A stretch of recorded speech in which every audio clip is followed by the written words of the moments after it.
morning. How's it going? I'm going to invite you guys to stand with us this morning. This week I've really been drawn to that passage in Matthew where Jesus invites us to come to him to find rest. And I don't know what you guys have been experiencing this week. Maybe you're feeling a little bit tired out, worn out from all the assignments and all the deadlines and stuff that you've got to do. Maybe teachers, you're a little stressed out about all the marketing you have to do soon. Yeah. And so Jesus invites us to come to him for rest. And let's just take this hour to receive that rest from him because he's willing to give it today. So let's just focus on him. The verse in Matthew 11, 28 to 30, Jesus says, "Are you tired, worn out, burned out on religion? Come to me. Get away with me, and you'll recover your life. I'll show you how to take a real rest.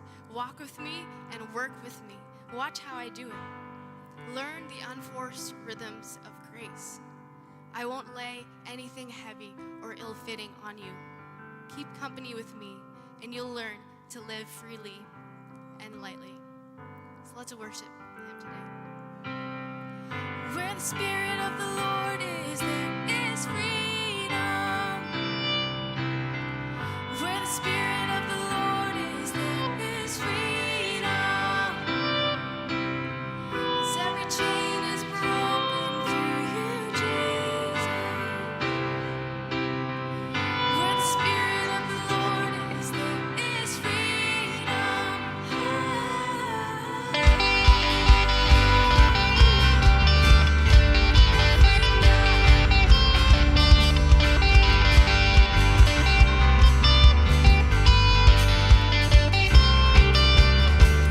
You came to set the captives free.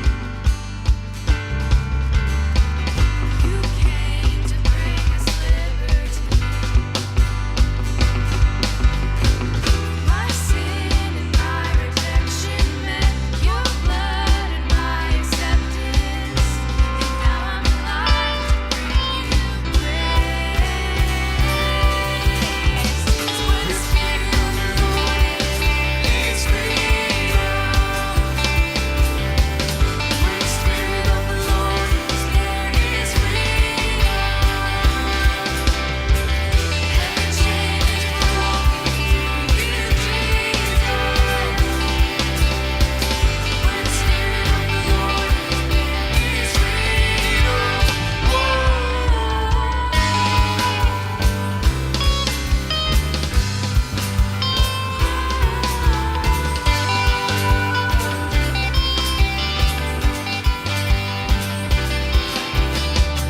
Your blood has covered every sin.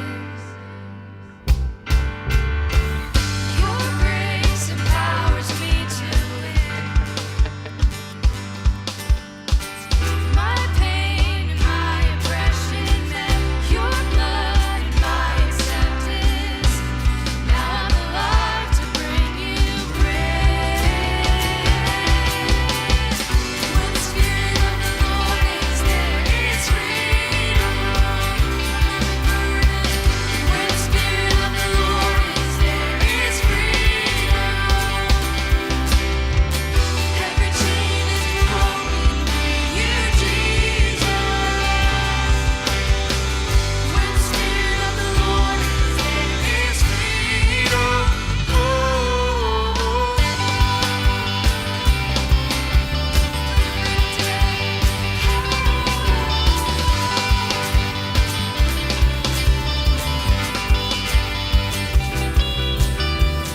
I'm free, I'm free, I'm free to dance and sing. I'm free, I'm free, I'm free to shout it out. I'm free, I'm free, I'm free to dance and sing. I'm free, I'm free, I'm free to worship you. I'm gonna worship you.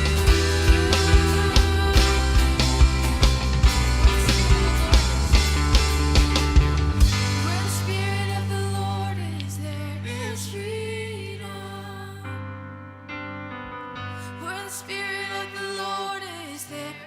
freedom. Just receive his rest today. Every chain is broken through you, Jesus. Where the Spirit of the Lord is, there is freedom. Alone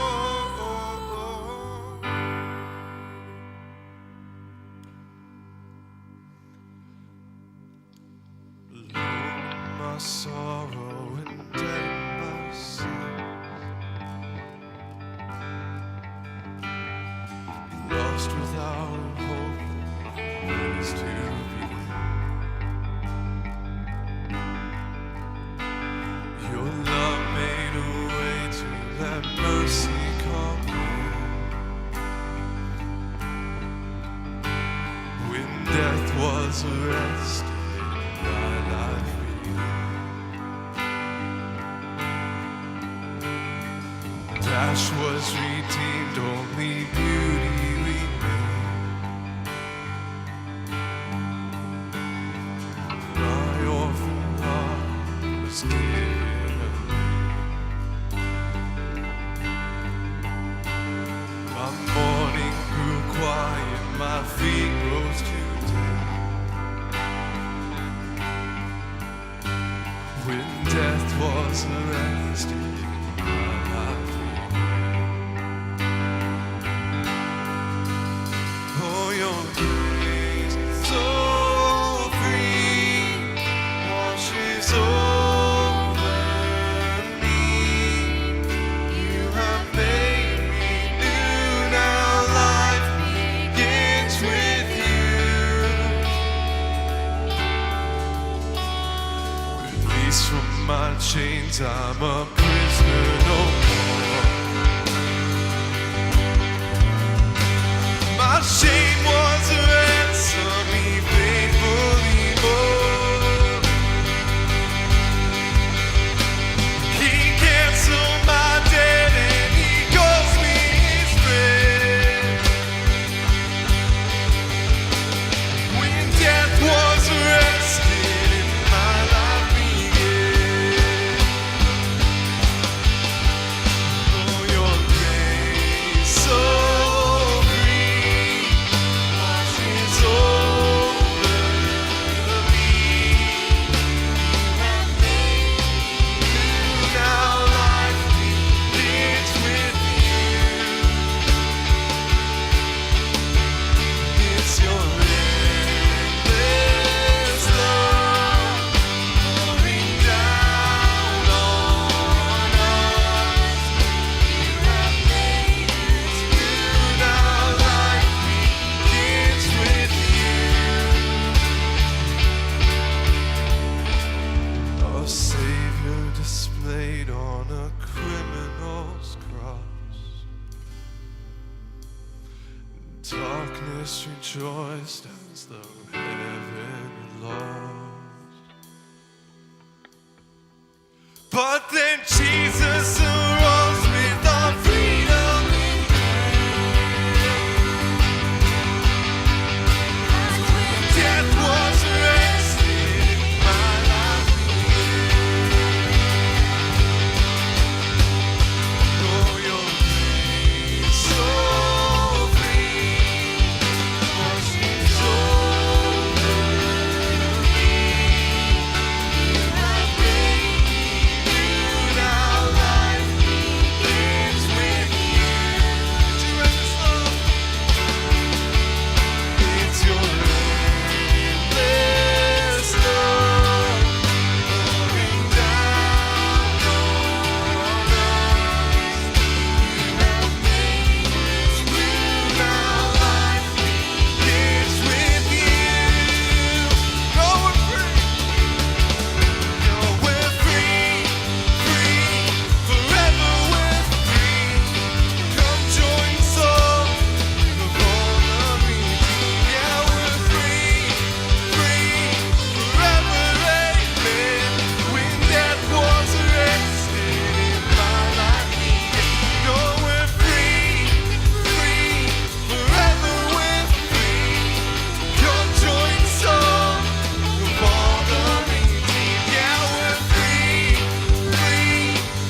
word this morning from Psalm 23. The Lord is my shepherd. I have all that I need. He lets me rest in green meadows. He leads me beside peaceful streams. He renews my strength. He guides me along right paths, bringing honor to his name. Even when I walk through the darkest valley, I will not be afraid, for you are close to me. Your rod and your staff protect and comfort me. You prepare a feast for me in the presence of my enemies. You honor me by anointing my head with oil. My cup overflows with blessings. Surely your goodness and unfailing love will pursue me all the days of my life, and I will live in the house of the Lord forever.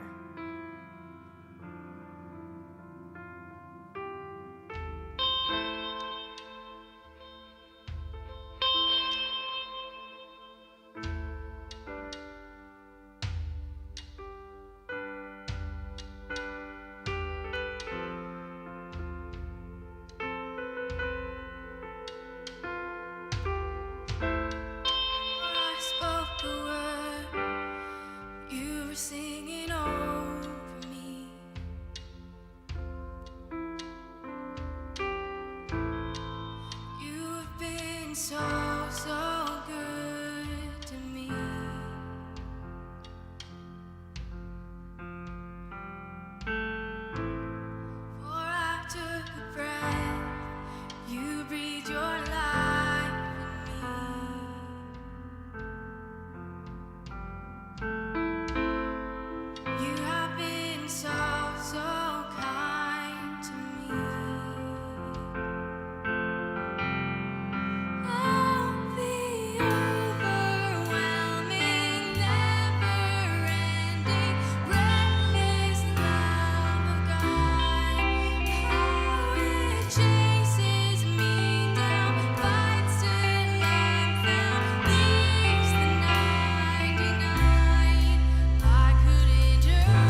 keeping our eyes on you today.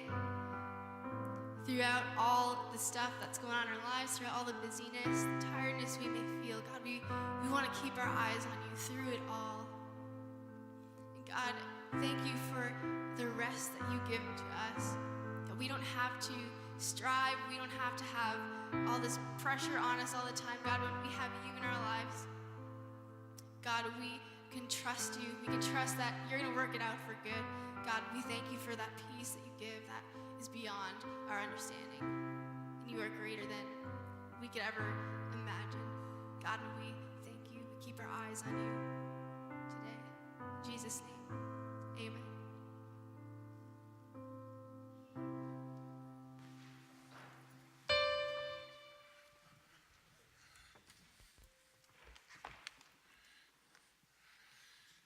If you ever have opportunity to visit one of the grand homes like a plantation in Louisiana, or if you can visit one of the mansions in Beverly Hills or in Rhode Island, these grand houses, most of them have one thing in common. In the front area, there's a porch, and on one side, there is a grand pillar.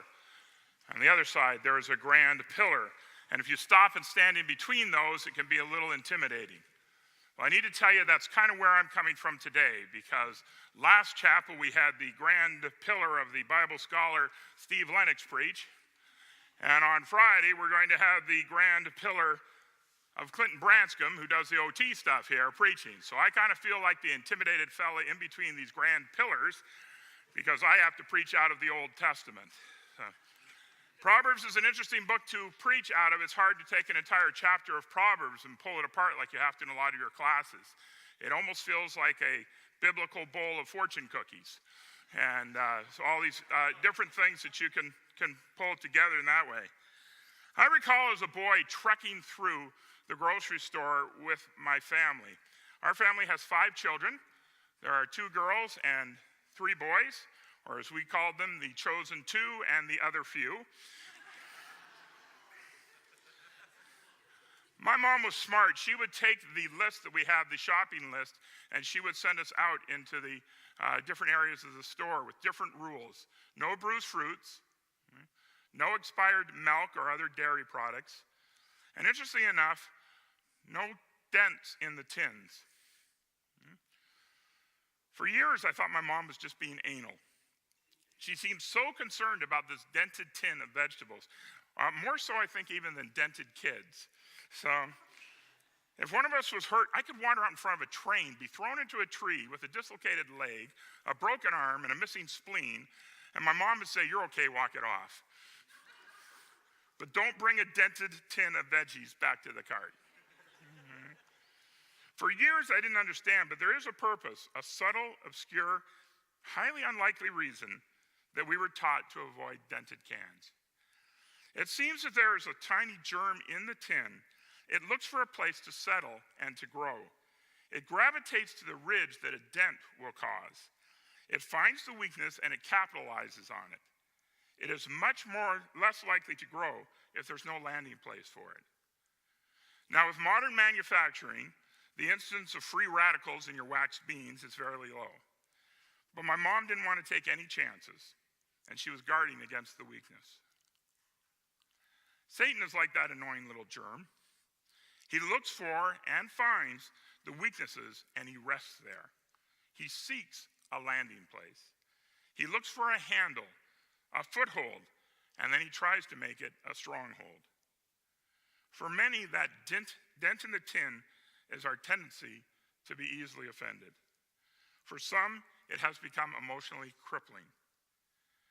We blame the devil for our weaknesses, but he actually doesn't create them. He just uses them. Satan is the enemy, but we tend to get wounded by our own hand. We're in a culture in which folks are easily offended, and many are willing to fight against whatever has offended them, whether the offense is factual, valid, or not. And the Bible tells us it's part of the natural human condition. Luke 17:1, it is impossible that no offense should come. You offended me is the cry of the world, not of the Christian. I have struggled with this. Sometimes the plank in my eye is so big that if I were to turn my head, it would clunk a few in the side of the head. And then you'd be offended because I woke you up before I was finished up here. Collectively, can I urge us just to chill out a bit and stop being so easily offended?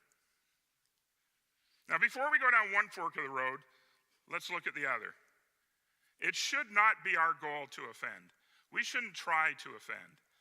And if we find that our actions have justifiably offended, we should be quick to reach out and salvage that situation.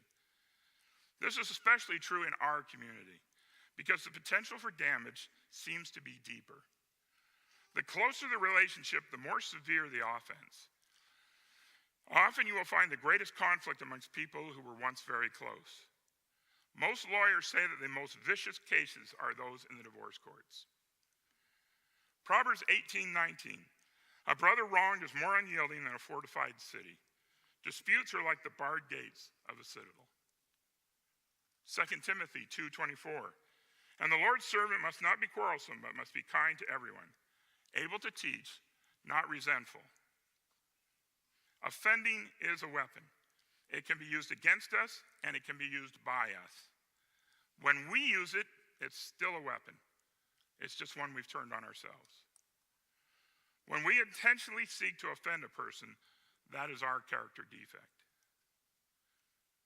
Does all this mean that we can't be playful with one another? I actually don't think that. Maybe I'm just offending myself here. But there's a level of affection that is manifest in lighthearted, playful teasing. But there is a limit that can easily be crossed.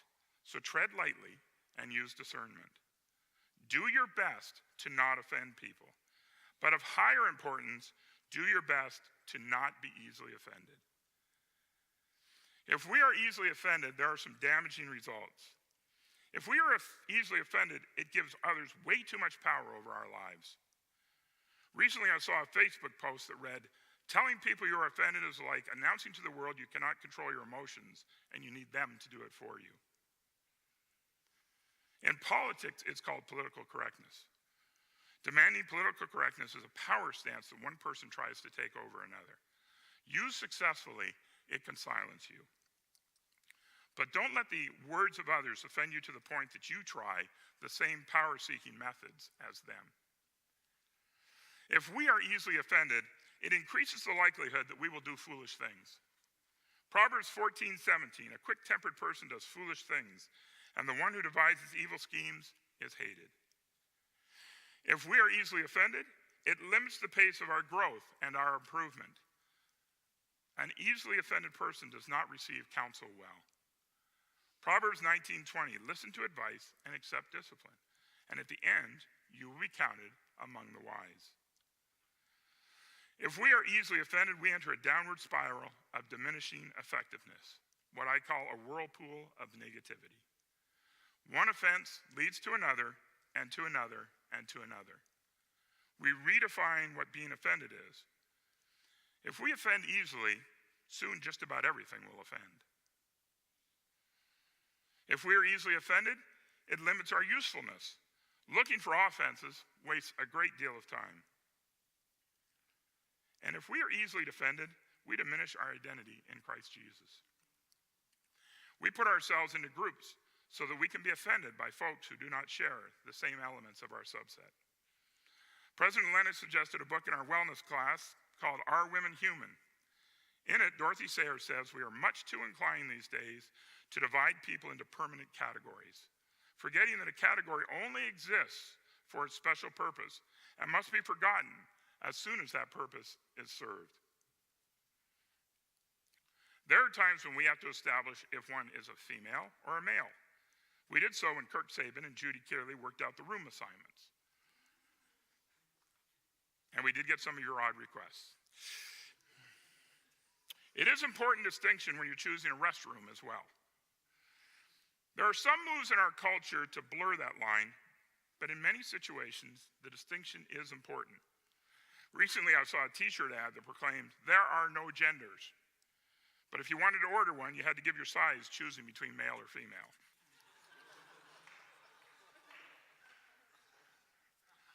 Sometimes the gender distinction is important and helpful, but in Christ you are more than just your gender. God doesn't limit or evaluate your worth or potential based on gender. Sometimes gender is an advantage in kingdom work. A women's recovery group or a mother's club would be wise to have a female leadership. A country that doesn't know how to treat women, well, that would be an unwise place for a missions group to post a single young female. There are times where the culture will try and limit your effectiveness based on gender. That is a real shame, and it is their loss. But rise above it. Don't waste your time being offended or sitting down with your Bible and a pen and neutralizing all the gender references in there. Let God choose how you best can serve. Don't be easily offended and be bitter. Be better. There is a potential decline that can result from this thinking. Once we obsess about protecting the rights of our group, we tend to divide into smaller, more focused groups. I was watching the news a few months ago, and they were interviewing two black folks with opposing views about the use of violence to advance what they were calling the black cause. At one point, the pro-violence one grew frustrated with the logic of the other and screamed, "If you think that way, you're not black." Now, to his credit, and I think this was great, he stretched out his hand and he looked at the back of it and, "I think I still am." This offended the lady further, and she started ranting, screaming obscenities and racial slurs, thereby ending the discussion. For her, humanity was divided into colors, and then the color was divided into factions. And then she redefined what color was. I cannot define the math of this, but I have found those who are easily offended are often likely to be one of the first to offend others. If we are easily offended, we will be lonely. People avoid the easily offended because they're awkward to be around. And by extension, if we are easily offended, we limit the people we want around us because most people offend us. This is a concern I've had over the years when I have seen dating couples on this campus who, outside of their rooms, are never apart. They connect the second they leave their residence halls. They ate every meal together. They sat together in every chapel. They never went anywhere, even on campus, without each other. They even arranged their class schedules to be together all of the time. Most of the time, the result was a socially dysfunctional couple. The only people they had to be concerned about were each other. That situation was ripe for and often resulted in offensive behaviors or being easily offended by others. Their world didn't need anyone else, so they appeared to be snobs. Then, because it appeared they didn't want to be with people, people avoided them. So the couple became more intertwined and sensitive, beginning to read between the lines and overly dramatically blow things out of proportion. All offense reigned. We did have a couple, they graduated over 5 years ago, who realized they would burn some bridges because of this. They actually broke off their relationship for one semester to concentrate on healing some of those wounds. I got to know both of them very well in that semester. They are now happily married and successfully serving together in a church in the States. I warn you against the you and me against the world type of relationship. But if you ever choose to be that way, be alert you don't fall into what I call, and what I get this from Laurel Buckingham, stinking thinking. I should have done this way. Stinking thinking.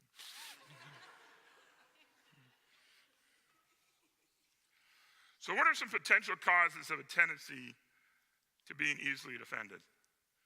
Overall, being offended is our choice. So here are some elements worth exploring. Pride causes easy offense. We oftentimes elevate ourselves too highly. When our weaknesses are exposed, we are offended. Our ego is bruised if others point out our mistakes, whether they're real or whether they're perceived. Proverbs 11:2, when pride comes, then comes disgrace. But with humility comes wisdom. Proverbs 16:18, pride comes before destruction, a haughty spirit before a fall. This can reverse on you as well. If you are sensitive about yourself and your self-image, there will likely be a time when you think you are worthless because you've elevated all those comments you found offensive and internalized them. It's the curse of living in the extremes. Folks can be easily offended due to unrealistic expectations or assumed motivations. When we set expectations, if unmet, we are offended. We actually expect so much more from others than we do from ourselves oftentimes. Then when we have issues and they do not live up to it, and then we have issues when they do not live up to those high expectations that we set. Offense can lead to resentment, and resentment to revenge. Folks sometimes hold on to their offense and let it brew, and they let it build up. And then sometimes they use hidden things for revenge. Student class evaluations, Facebook posts, conversations that include gossip. Since the initial offense is unfounded, we look for other opportunities to be offended. If we want to be offended, we look for it, and we build a case to support it. When we determine a person offends us more and more, we develop an aura around them, and we assume that they are going to offend, so it's much easier for us to get back into that dark place, and easier to make wrong assumptions. It's all circular. This can lead to a judgmental attitude, and then we are more prone to make assumptions and act on those false assumptions. Perspective. So many offenses are just perspective. There are misunderstandings or misinterpretations. If I take this and I hold it in between the two of you like this, on this side, what is that? What is it on that side? What is it on that side? What's on that side? It's all the same. Okay? I had to force the cue a bit, but it still worked. Right? Here, somebody take a pee in the front row. All right. Because some see it a certain way, they will consider any other answer, to be kind of absurd.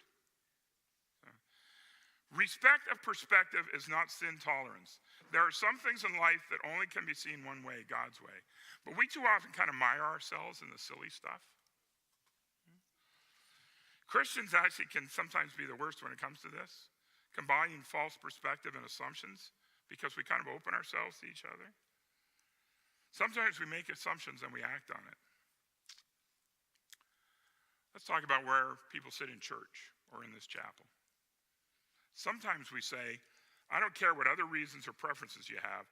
I'm going to judge you based on my assumptions, and then I'm going to be offended by it. Why are you off to the side? Don't you want to be with people, all snuggled together, a nice little happy family? Why are you in the back? Don't you want to be here? Why are you in the front? Is that so everybody can see you and be really impressed that you're here this morning? Why are you in the balcony? Oh, that's the tech crew. Never mind, carry on. Sorry about that. Shouldn't we just be happy that we can gather together? You don't worship right. You don't serve in the right department. You don't have the best major. Your gifting isn't as valuable as mine. You haven't gone to the third world on a missions trip. Sending people isn't enough. In fact, because you don't think the same as me or do things the way I want you to, I'm probably going to be offended that you even claim to be a Christian. We come together as a community, and then our silly offenses push us apart. Whatever the cause, whatever the reasons, it seems people have a problem with being a little too fast to be offended. We in the church have to be an example of overcoming this. The Bible explains something called the full armor of God. It is designed to protect us from frontal attacks, not attacks from the rear, not attacks from our own army. Beware of thinking of the church as a fortress. The church is a group of soldiers in full spiritual armor. Fortress walls protect, but not from an attack from within. And some in the church are getting better and better at attacking each other. There seems to be a great deal of it represented on social media. It often manifests itself in the lists. You know, the lists. 5 things wrong with the church. 7 things we need to stop doing. A great deal of attacking the church from within the church. Often these are just a hidden way just to voice personal opinions. And they tend to tear down, not lift up. There's nothing wrong with analyzing our effectiveness. That's the substance of a lot of what we do around here. But some in the church make a habit of finding offense in most of what the church does. And why put it on Facebook for everybody to see? If you must share, use some sort of church-only platform. For some, as I say, churches are forts, but few are wearing the armor. The fort is our protection, and only certain folks can enter. It is a fort against the culture and against the world. And we become so obsessed with making sure the culture doesn't influence the church. Instead, we should be looking for ways for the church to influence the culture. Once some build the fort and successfully limit whom they allow in, they forget about the enemy outside, and they can turn on each other. They form camps inside the camp and further exclude others. Often, this is at the expense of truth. Things don't always start out this way, but eventually there are enemies in the camp. One such enemy is the proprietor of offense. There are enemies in our camp. They tell people what they want to hear so as not to offend, instead of gently with love telling them what they need to hear. 2 Timothy 4, 3 and 4. For a time will come when people will not put up with sound doctrine. Instead, to suit their own desires, they will gather around them a number of teachers to say what their itching ears want to hear. They will turn their ears away from the truth and turn aside to myth. So, two sides to this. They either abandon lovingly proclaiming the truth so as not to offend, or they ignore truth and redefine conviction as an offensive viewpoint. Some call conviction offense, and they leave. They, in fact, run from conviction, not from their sin. Just because one disagrees with God, never a good idea. Just because one disagrees with God doesn't mean that God is wrong, or he has declared war on that person.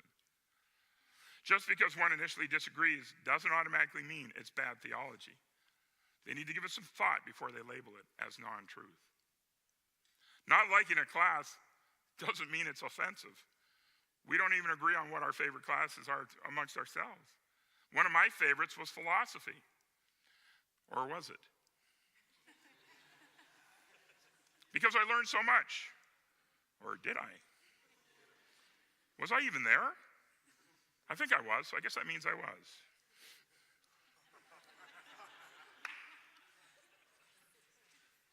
Sometimes what folks don't understand, they call offensive. I think tattoos are silly. I can't understand why anyone wants to draw on themselves. If I like a drawing, I use a magnet and I stick it to the fridge door. Right?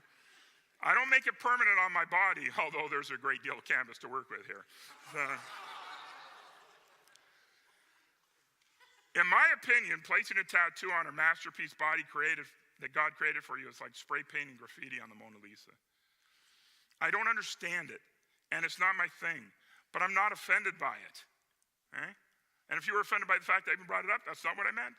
My apologies. So, many are offended by them, though, and they get really worked up about it. What they don't understand or have a preference against, they call offensive. Disagreement is not offense. Conviction is not offense. Things against my preference are not offense. We need to form a circle with our backs to each other and our armor facing the enemy. We need to have each other's back, not be folks who stab each other in the back. And then, as we can claim a prisoner of war away from the enemy, we need to put armor on them and widen our circle. Let's consider some solutions and highlight some challenges. If this were easy, everybody would do it. So we need God to be part of this.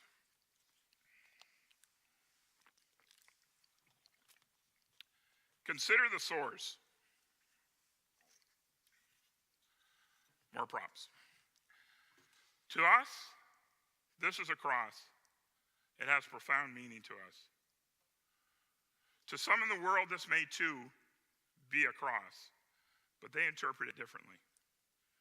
They buy into the media definition of Christians, or they recall instances when there were folks who claimed Christ who acted in very un-Christ-like ways. So this does not have the same positive meaning to them. or it may just be a T. Okay? When it comes to this being offended thing, we sometimes need to give the heathens a break. They don't know any better. We can, with love, help them understand. But if our first response is offense, the battle is lost. Proverbs 4:19, but the way of the wickedness is like deep darkness, and they do not know what makes them stumble. I have problems when I hear of Christians making a stink when a cashier says happy holidays instead of Merry Christmas. I'm not sure taking offense and making a scene is doing much for our cause. Hey, no offense here. I just say Merry Christmas, may God bless you, back to them. And they usually smile, because it's usually the manager that told them they had to say that anyway. So, we need to learn to laugh at ourselves. We tease each other all the time at Edge at Hall. It helps us remember to not take ourselves too seriously. We have fun, we laugh. We are a family. We are a dysfunctional one, but we are a family.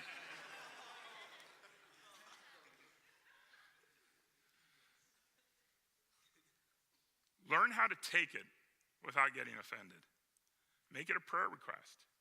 As Christians, we need to learn how to take it. And with God's help, the more we fight it, the better that we will become at defeating offense. And speaking of prayer, pray that you will become in tune, not what first offends you. Instead, pray that you will see what offends God. Be offended by unmet needs and be the catalyst for the solution. Don't be offended by sinners. Be offended by sin. And let's not create an offense where there is none. The smell of dried, grated Parmesan cheese is offensive to me. It smells like vomit to me. There is a cause of this. It's something called butyric acid. Now, butyric acid is found in high quantities in dated milk, rancid butter, and interestingly enough, heavily in Parmesan cheese. It is a byproduct of fermentation, and it is also the main distinctive smell in human vomit. Some folks, like me, have a heightened nasal capacity to detect that odor. In other words, I smell good. Or I have a big nose. This is a real challenge when my wife's family comes to visit. They love their dried Parmesan. When we serve a dish like spaghetti and meat sauce, they cover it so much that the tomato sauce is all but covered. A few red spots kind of fight their way through, but it's mainly just a pile of Parmesan. It's overpowering, and I can't share the table with them. Of course, maybe that was their plan all along. Many of you love that vile stuff too, and you use it here in the dining hall. I am not offended that you use it, but if it's too strong, I need to put some space between it and me. You shouldn't be offended that I need to do that.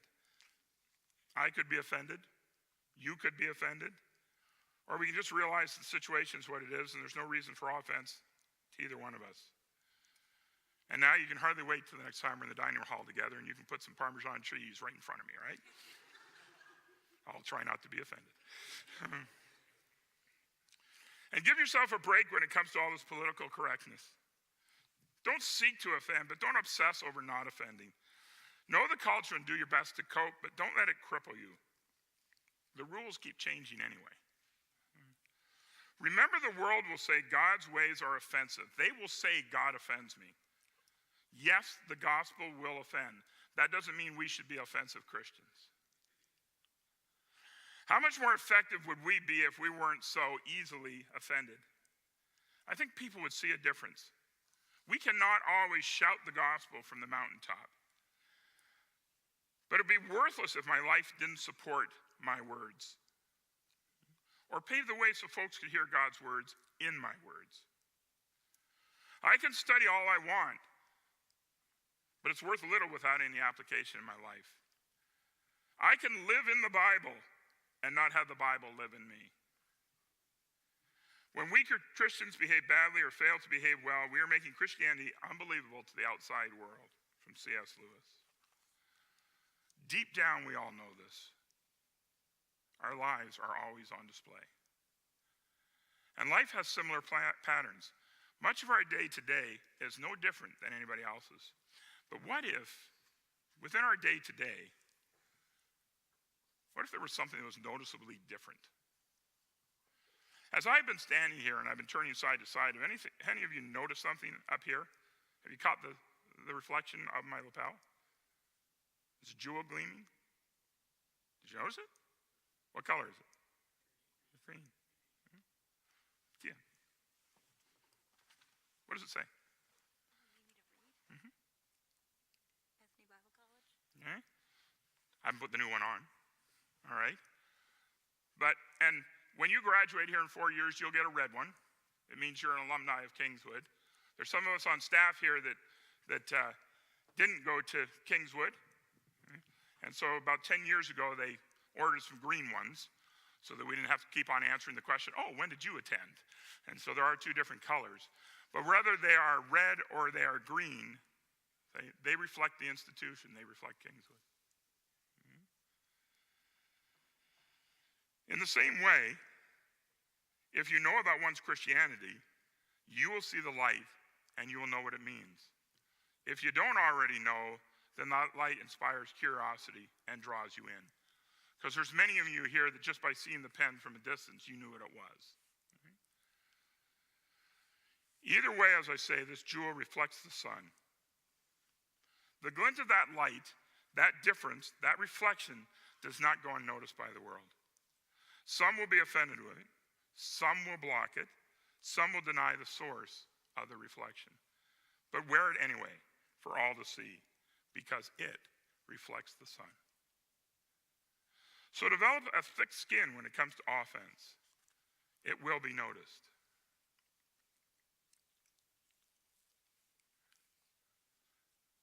So what do we do with this? What is, as we say, our takeaway? We need to stop and focus. Stand with me, if you will.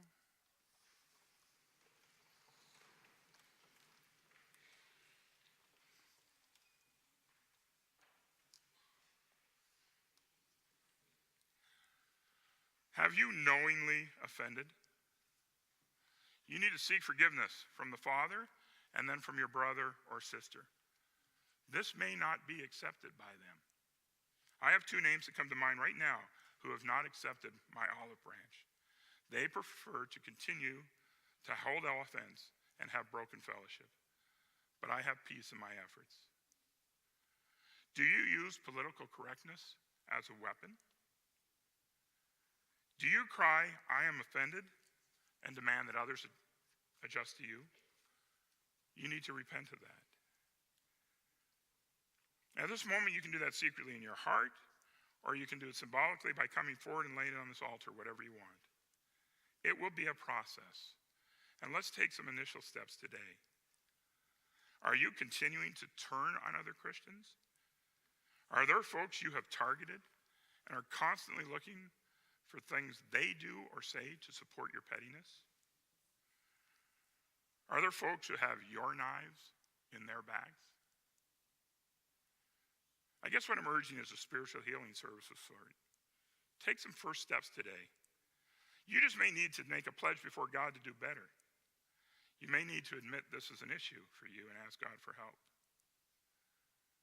I'm not asking the praise team to come forward and play you forward in any way.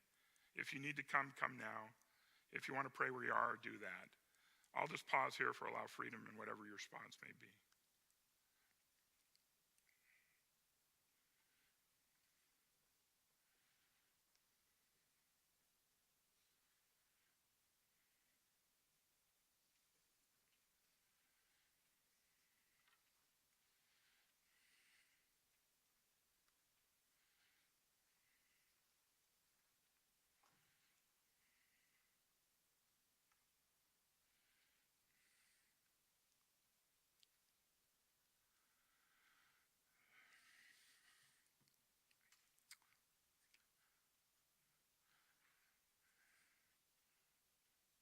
Well, this was a tough one for me to do. I have been struggling with the content of this, and I think there may have even been times, as I said different things, some of you got offended.